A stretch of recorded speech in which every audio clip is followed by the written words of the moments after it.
नमस्कार, सुनीताज किचनमध्ये आपलं स्वागत आहे। आज मी तुम्हाला दाखवणार आहे रवा ढोकळा। रवा ढोकळ्यासाठी लागणारं साहित्य: 1 पुडी इनो, लिंबू रस, दही, साखर, मीठ, तेल, रवा, मिरची, आलं।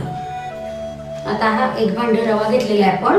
आता त्या 1 भांड रव्यामध्ये आपण अर्धा चमचा मीठ,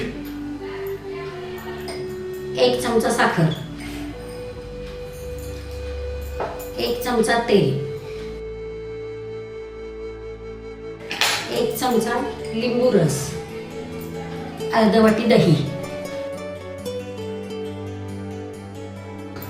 आता हे आपण असं मिक्स करून घ्यायचं।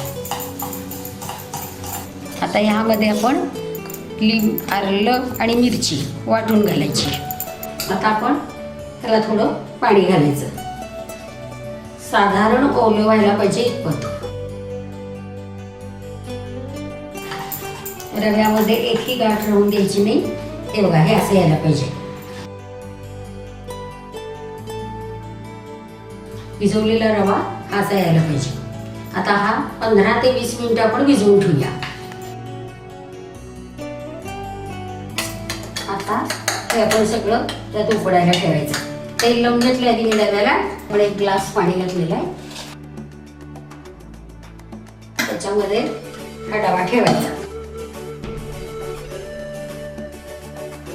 कुकरला पण शिट्टी लावायची नाहीये। कुकरवर आपण हे असं भांड ठेवायचं आणि 15 ते 20 मिनिटं उकडायला ठेवायचं। आता हा आपण कुकरमध्ये शिजवून घेतला। त्याच्यानंतर आपण तेल लावायचं सुरीला आणि हा इकडनं असा मोकळा करायचा।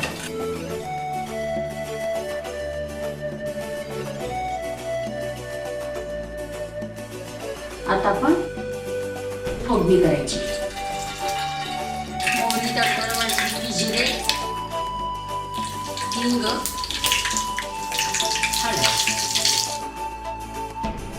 आता आपली फोडणी तयार झाली। आता 20 मिनिटं झाली। आता हा आपला ढोकळा किती स्पॉन्जी झाला आहे बघा। आता याच्यावर आपण फोडणी घालायची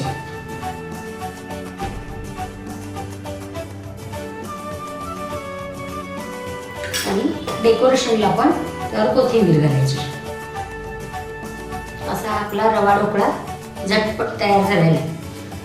माझी डिश आवडल्यास सबस्क्राईब करा, बेल आयकॉन प्रेस करा, लाईक करा, मित्रमैत्रिणींना शेअर करा।